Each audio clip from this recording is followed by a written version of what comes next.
J'avais 9 ans, j'avais déjà une puberté en fait. Quand tu me voyais, t'avais l'impression que j'avais 13 ans vu que j'avais une grosse corpulence et tout. Et du coup, cette histoire, ça a commencé à partir de là pendant ces vacances. Ça a commencé par des attouchements au niveau des seins. Après, ça a commencé au niveau du pubis. Et ça a commencé lorsque sa femme elle partait au travail. Et ben c'était toujours comme ça, il me faisait des attouchements. Ou sinon, quand il m'emmenait sortir, on allait manger une glace ou aller faire un manège. Et ben dans sa voiture, il me faisait carrément des attouchements. Le message que je voudrais donner aux jeunes de mon âge, aux moins âgés, aux plus âgés que moi, c'est que concernant le viol, il n'est jamais trop tard de se confier, même si c'est un viol qui a eu lieu il y a 10 ans, 15 ans, 30 ans. Hello mes papillons, j'espère que vous allez bien. Aujourd'hui, je suis très contente de vous retrouver pour une KRH. Pour ceux qui ne savent pas, une KRH, c'est Kesh raconte votre histoire. Donc si vous avez une histoire à raconter, n'hésitez pas à me l'envoyer via mes réseaux sociaux, que ce soit sur Instagram, Snap ou Facebook. Et sans plus tarder, nous allons commencer cette histoire.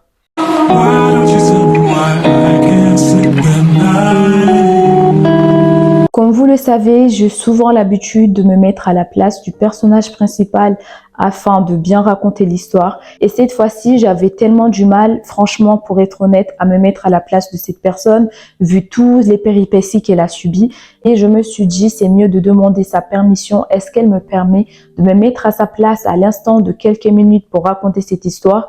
Elle m'a donné son accord. Elle m'a dit, je te donne la permission, raconte cette histoire comme si c'était la tienne. De toute façon, je lui laisserai la parole. Comme vous le savez, je laisse toujours la parole à ces personnes en mettant quelques vocales, bien que je modifie la voix pour qu'on ne reconnaisse pas les personnes. Parce que l'objectif de ce concept, c'est donner voix au nom de sans voix. Donc, je ne vais pas trop papoter. Je pense que j'ai assez parlé et tout. Je vais directement raconter cette histoire. Mon nom est Maya et voici mon histoire. Je viens d'une famille tellement pauvre. Quand je dis pauvre, c'est énormément pauvre, à tel point qu'on avait du mal à manger ou trouver des habits. Donc, les voisins aux alentours n'hésitaient pas à nous venir en aide. Tout à côté de chez moi, il y avait une dame. Cette dame, c'est une Joviane.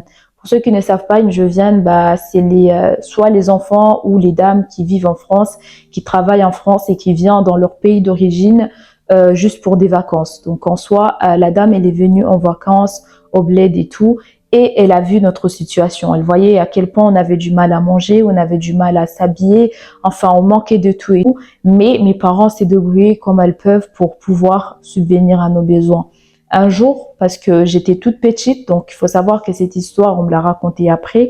À ce temps-là, j'étais tombée malade, j'étais énormément malade et que je pleurais tout le temps et les voisins se plaignaient. Enfin, à la limite et tout, si tu pleures le soir, tu te dis pourquoi pas parce que c'est un enfant, mais matin, midi, soir, ça devenait insupportable.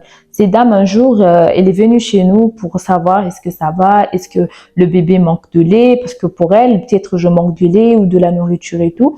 Et c'est de là où ma mère lui a dit, non, rien à voir, c'est juste qu'elle est malade et on n'a ni les moyens de manger, n'en parle pas d'avoir de l'argent pour la ramener à l'hôpital. Donc, ce qui fait, cette dame a demandé la permission à ma mère. Est-ce qu'elle peut me ramener à l'hôpital? Ma mère en pleurs.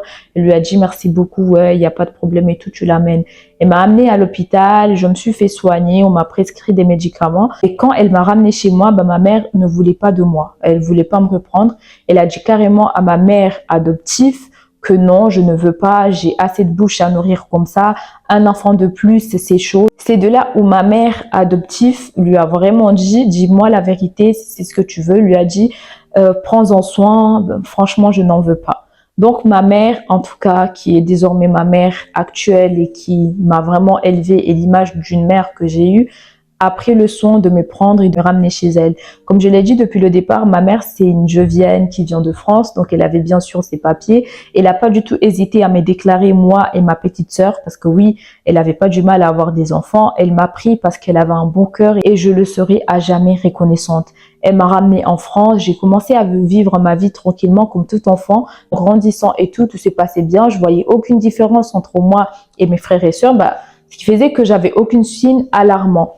Quand j'ai eu 8 ans, je voyais ma mère tout le temps au téléphone, furieuse et tout. Je comprenais pas, elle criait à tout va. C'était ma mère biologique au téléphone qui lui disait ouais, rends-moi mon enfant. Donc ma mère, elle a appelé sa cousine pour lui dire que oui, c'est pas ça. La mère biologique de toi Maya n'arrête pas de m'appeler et tout. Et la cousine à ma mère lui a dit je t'avais prévenu.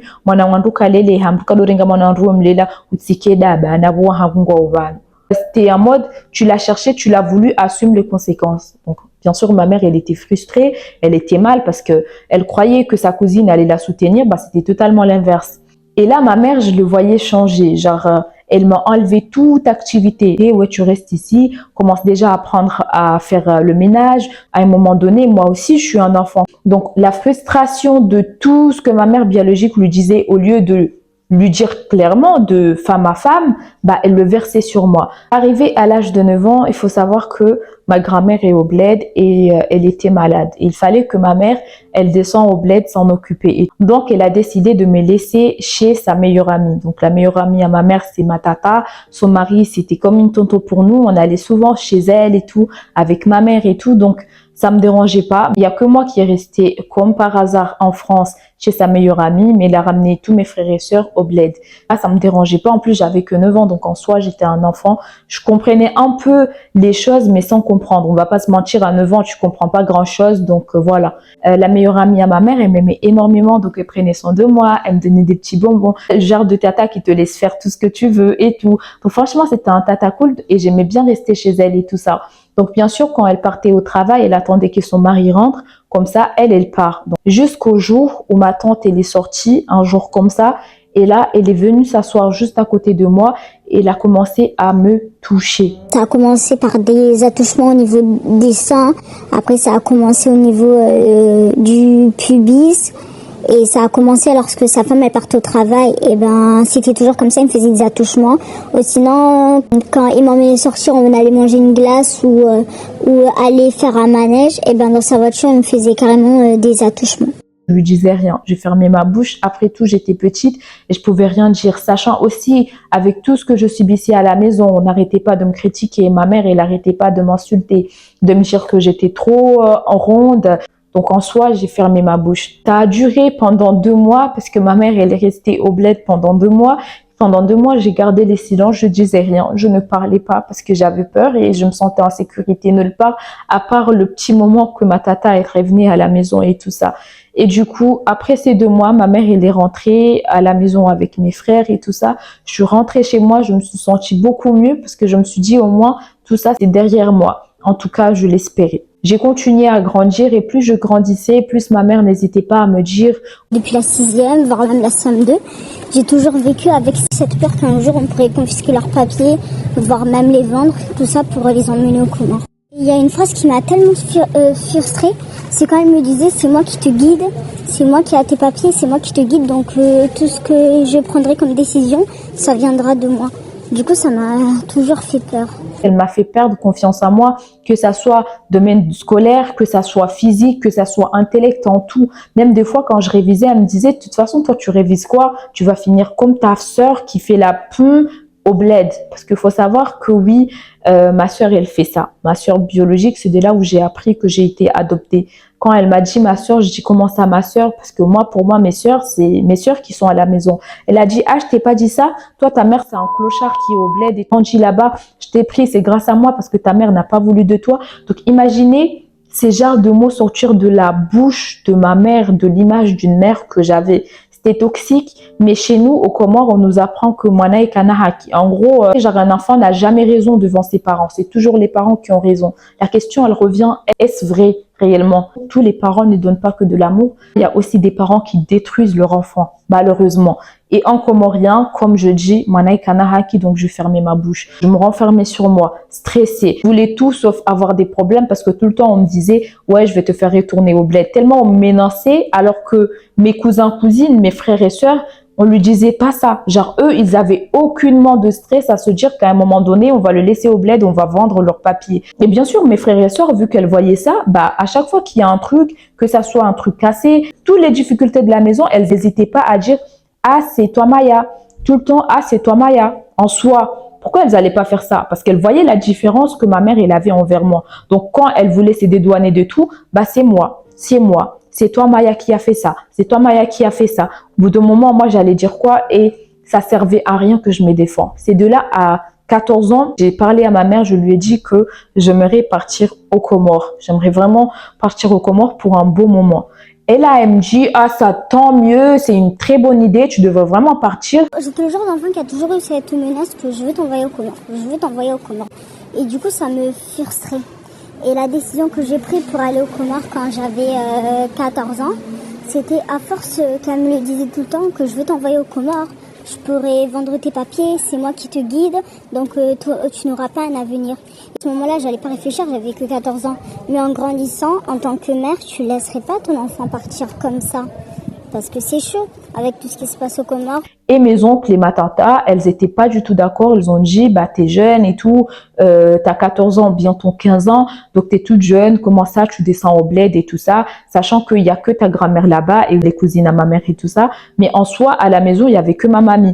Il se passe trop des dingueries que laisser ta fille de 14 ans partir là-bas toute seule, ça ne dérangeait pas du tout à ma mère. Franchement, on dirait que pour une fois, j'avais fait quelque chose de bien, elle était fière de moi. Elle m'a directement fait un billet à Lille, tout simplement. Toute ma famille, mes oncles et tout, ils venaient vers moi, ils me disaient c'est une mauvaise décision, réfléchis-en, c'est pas bien et tout. Toute ma famille, ils ont insisté, tout, je te dis tout le monde, tout. Et dès que je voulais changer de décision, ils me disaient oh mais ça va, t'inquiète pas, ça va, c'est rien du tout, c'est juste ils aiment trop parler, se mêler de tout ce qui ne le regarde pas. On m'a directement fait un billet aller simple pour le bled. Je suis partie au bled, je me suis dit, vas-y, je veux voir comment les choses vont se passer. À mon arrivée, bien sûr, ma grand-mère, c'est la seule personne qui m'aime réellement et qui me critique pas, qui m'insulte pas. Enfin, elle va me gronder quand je fais un truc qu'il faut pas faire, mais à part ça, il n'y a pas de méchanceté, il n'y a pas d'hypocrisie. À mon arrivée, il y avait un jeune homme qui est venu. J'ai demandé à mon coco, c'est qui? Et là, elle me dit, ah, machallah, c'est un jeune garçon qui n'hésite pas à venir m'aider sur les tâches. Elle ramène la poubelle. Quand j'ai besoin de quelque chose, elle part acheter. Franchement, c'est comme ton frère. T'inquiète pas, c'est une bonne personne, tu peux lui faire confiance. Je me suis dit, ok. Un jour comme ça, je sortais de la douche et tout. Et en ouvrant la porte, je vois le mec devant. Genre, je sors avec ma serviette, bien sûr, pour rentrer dans ma chambre. Et là, il commence à me regarder. J'ai fermé la porte, je me suis habillée. Une deuxième fois et tout, elle est venue vers moi et tout. Franchement, elle m'a fait peur. Et c'est de là où elle a commencé à... C'était un petit coup de baffe sur les fesses et tout. Choquée, je regarde en mode bizarre et tout. T'es censé être mon frère, même si oui, on n'a aucun lien de sang. Mais en soi, ma grand-mère m'a dit que je peux te faire confiance. Elle a commencé à me faire encore une fois des attouchements. Genre, je me dis, mais en quel moment cet enfer va s'arrêter? Je suis venue aux Comores pour pouvoir respirer, sortir de la toxicité, oublier ce qui m'est arrivé à 9 ans et là encore, on va encore abuser de moi, pas encore une fois. Commencer toujours par des attouchements, ensuite par le pubis. En fait, c'était pareil comme quand j'avais 9 ans. C'était toujours répétitif vu que c'était un jeune homme qui venait tous les jours à la maison pour rendre visite à ma grand-mère. Et du coup, vu que c'est un ami de la famille, du coup, il me touchait de partout et tout. Mais un jour, il m'avait obligé de faire une fellation, mais voilà. J'ai dit non. Ok, j'ai couru. Heureusement qu'il y avait ma grand-mère qui était là, j'ai couru. Mais je dirais sincèrement, par rapport à ce qui s'est passé quand j'avais 15 ans, c'était vraiment douloureux comme quand j'avais 9 ans. Parce que quand j'avais 9 ans, je savais que ça durait pendant 2 mois. Et j'avais un support qui pouvait me soutenir, par exemple la copine de ma mère. Donc quand la copine de ma mère venait, j'étais vraiment rassurée. Mais quand j'avais 15 ans, sincèrement, c'était vraiment difficile. Je dirais en une semaine, je pouvais avoir environ 7 attouchements, dont 1 par jour ou 2 par jour, parfois même 3 par jour, tu te rends compte? Aujourd'hui, je m'en veux parce que je me dis pourquoi je ne criais pas, pourquoi je ne disais rien. C'est comme si j'étais immortalisée ou immobilisée, ou j'étais là sans être là. C'est une impression que tu peux pas expliquer si tu ne le vis pas. Mais en gros, je suis là, je vois que c'est mal, je n'arrivais pas à crier. Tellement ça m'a rappelé des mauvais souvenirs que je n'arrivais en rien. Sauf que cette fois-ci, j'ai pris la décision d'en parler. J'ai appelé la cousine à ma mère, je lui ai dit tous les détails, tout ce qui m'est arrivé. Je lui ai carrément dit tous les détails à la moindre geste. Elle m'a répondu. Et je croyais qu'en racontant à la cousine de ma mère, elle allait au moins le menacer ou faire quoi que ce soit. Eh ben, pas du tout. elle a rien fait. Au contraire, elle m'a jugée, elle m'a dit t'as 15 ans, tu vois que c'est... Parce que je lui avais tout raconté en détail, tout, je lui ai rien caché. Elle m'a dit premièrement t'as 15 ans, t'as pas osé dire à ta grand-mère ou à ta mère quand elle t'appelle. Ça veut dire que tu le voulais, on sait jamais, je sais pas quoi. Du coup, quand ça m'arrive, j'ai 15 ans, j'ai grandi, je voudrais me confier.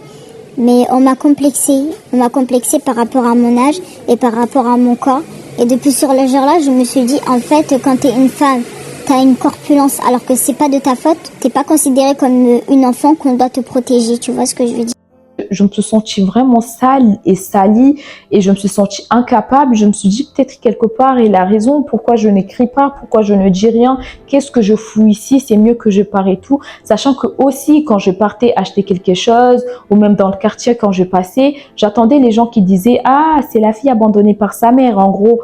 Au bled, c'est comme ça. Ah, les manawar foulane. Même quand elle voit que tu attends, bah, elle s'en fout. C'est les cadets de leurs soucis et tout. Donc, ça me brisait encore plus. Genre, tu attends tout le temps. Ouais, ta mère, elle t'a pas voulu. Ouais, on t'a jeté par ta mère. Et là, entre-temps, ma mère, ma mère biologique, elle a essayé d'entrer en contact avec moi. Viens, j'aimerais te parler et tout. Par respect, je me suis dit, vas-y, je vais écouter sa version et savoir si les choses que ma mère adoptive m'a dit est vraies. Et là, ma mère, elle me dit, je suis désolée, oui, c'est vrai, un jour comme ça, je lui ai dit de te prendre. Et là, si j'ai pris cette décision, c'est justement parce que je voulais le meilleur que pour toi. Et je voyais que c'est une Jovienne, qu'elle allait prendre soin de toi, que tu allais partir et tout.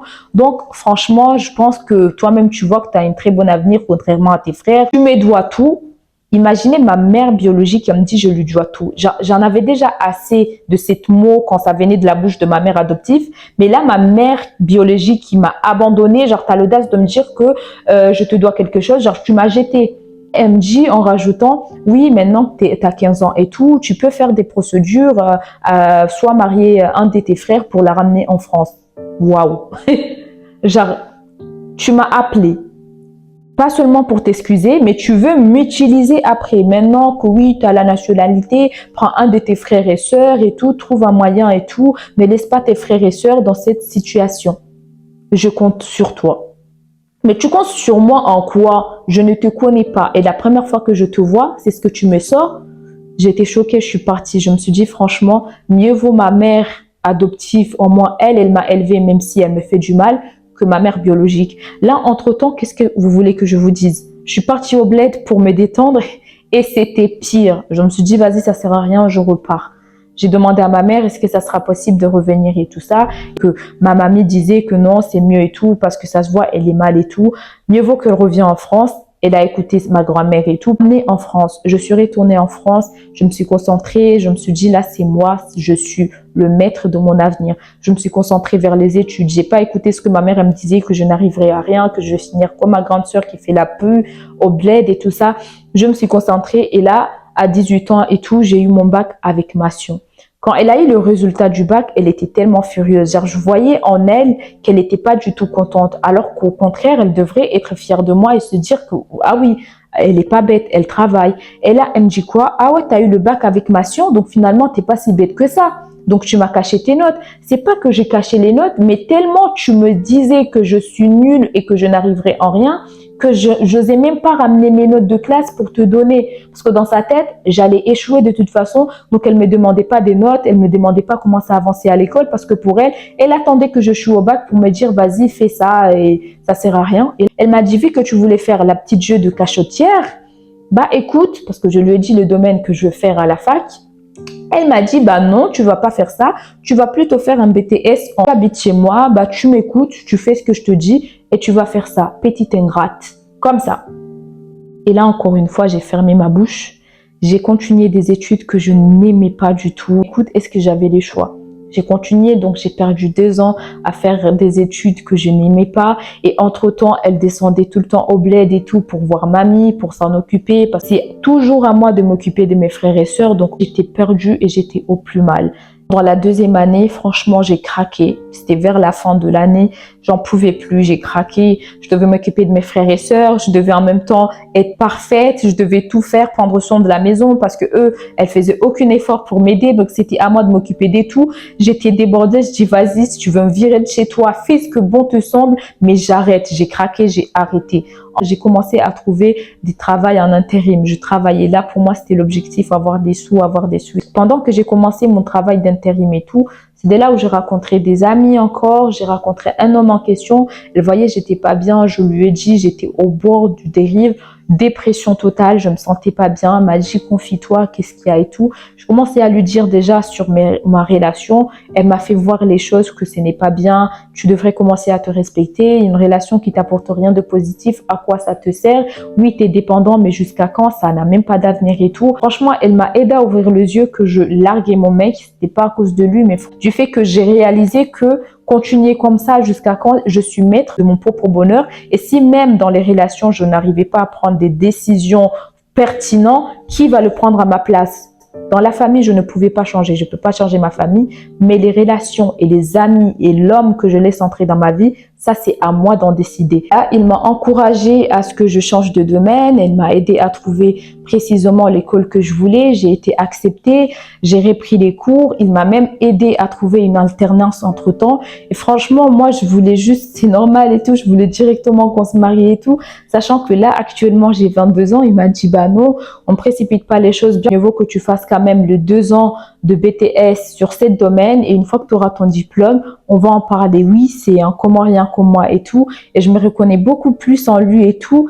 Et franchement, ça passe. Mais tous les jours, quand j'essaie de craquer, je me dis, ah, j'ai quelqu'un, j'ai mes amis. Et c'est de là que lui-même, il m'a dit, tu dois en parler de ce qui t'est arrivé, tu dois te confier à quelqu'un. J'ai commencé par me confier à ma copine, que je vous ai dit que j'ai rencontrée pendant mon BTS. Je lui ai dit, on va l'appeler Fatih. J'ai dit Fatih, il m'est arrivé tel quand j'avais 9 ans et tout. Et là, il m'a ramené dans une association contre la violence. Et surtout, n'hésitez pas à consulter, n'hésitez pas à en parler autour de vous, en tout cas, et aussi à vous diriger à des associations. Et c'était en 2020, quand j'avais 19 ans, je me suis dit, il faut que j'aille confier. Je dirais, c'est grâce à mon amie, une youtubeuse qui s'appelle Aïda SH. Elle avait raconté son histoire de viol et tout. Et du coup, moi, ça m'a soutenue d'aller dire à ma mère. Et sincèrement, quand j'ai dit à ma mère, j'avais l'impression qu'un poids s'est levé envers moi, même si elle m'a dit, tu aurais pu me le dire depuis longtemps. Ma mère, elle était vraiment touchée, elle m'aurait dit, tu aurais pu me le dire depuis longtemps. Et ma famille, ils ont vraiment réagi face à cet individu, même s'il a nié et tout, mais alhamdoulilah, j'avais une famille, ils avaient confiance en moi, ils se sont dit, je ne mens pas.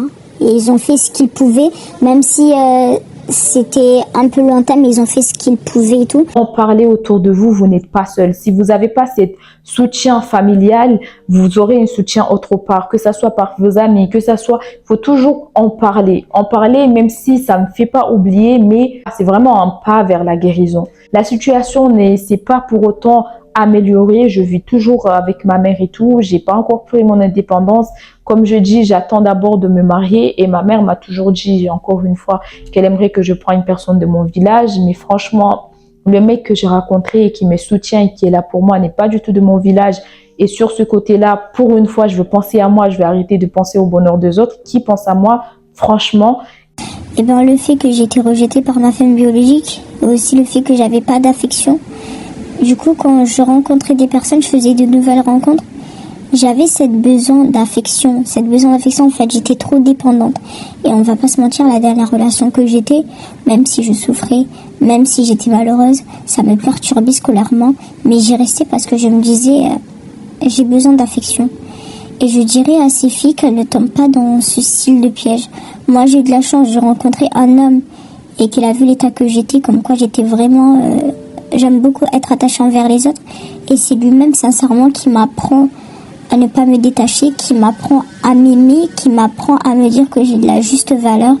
Et je voulais leur dire que dans leurs relations amoureuses, elles ne doivent pas mélanger ce qu'elles ont vécu et ce qu'elles vont vivre, parce que les relations amoureuses, c'est différent de ce qu'on a vécu. Il ne faut pas qu'elles se disent que par manque d'amour, par manque d'affection, donc si elles rencontrent un homme qui va leur conquérir et tout, il ne faut pas qu'elles soient dépendantes à un point que ça va leur rendre malade. Déjà avec leur vie personnelle, c'est chaud. Donc avoir un homme qui va nous rendre malades, et ben c'est vraiment difficile. Pour que je puisse avancer, pour que je puisse avoir une bonne avenir, pour que je puisse plus tard être une bonne mère, je dois apprendre à guérir de mes blessures du passé. Donc, en gros, voilà l'histoire de ce jeune fille qui m'a énormément touchée. Et Dieu seul sait le nombre de fois que je dis couper parce que j'effondrais à larmes et que je voulais pas non plus pleurer sur YouTube. Je ne veux pas craquer, je ne veux pas vous montrer une image de femmes qui pleurent comme ça à tout va. Mais sache que déjà, je te soutiens. Franchement, dans cette histoire, à part donner des conseils et du courage et te dire bats-toi, continue de te battre, ne baisse pas le bras, je sais pas ce qu'on peut donner d'autre. Et pour nos mamans comoriens, essayez de communiquer avec nous et pesez vos mots quand vous nous parlez. Oui, vous avez raison. Oui, vous êtes nos parents. Oui, vous avez droit sur nous. Mais essayez quand même d'avoir ce lien et de pas toujours être agressive. Je sais que nos mamans africaines ont une autre façon de nous montrer leur amour ou une autre façon de s'exprimer, mais ça doit changer. Quand t'es une maman, il faut savoir aussi dire je t'aime, il faut savoir montrer les choses, parler, s'excuser. Étant enfant, vous ne méritez pas tout ce qui vous est arrivé. Des gens qui abusent de vous, des gens qui volent votre enfance, des gens qui profitent de votre corps et abusent de votre enfance. Franchement, c'est inhumain et j'espère que tous ces êtres humains qui font ce genre de choses vont payer. Si c'est pas ici, ça sera dans le dollar. Encore une fois, prenez soin de vous, prenez soin de votre santé mentale et on se dit à très bientôt pour une nouvelle vidéo. Bisous.